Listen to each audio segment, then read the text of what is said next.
In a verdant meadow, under the sun's warm glow, lived a tiny caterpillar named Coco, quite slow.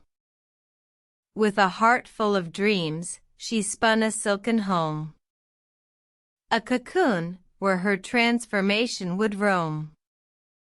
One day, she woke from her slumber, feeling quite strange. A stirring in her heart, a subtle change. She wriggled and wiggled, her body began to shift. Inside the cocoon, a beautiful change was aloft. One day, she emerged, a sight to behold.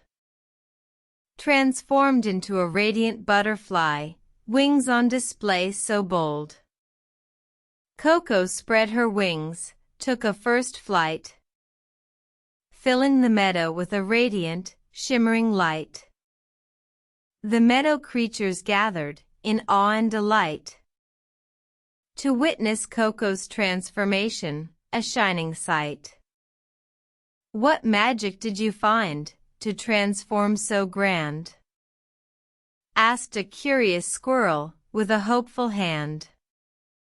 I didn't find magic, but rather I learned that change is a process, sometimes slowly burned. Embrace the unknown, let go of your fears. For within your cocoon, your true self reappears. The moral of this tale, clear and bright, reminds us to trust in the journey, day and night. Change may be hard, but it's part of our lives. A time to grow, adapt, and let go of strifes.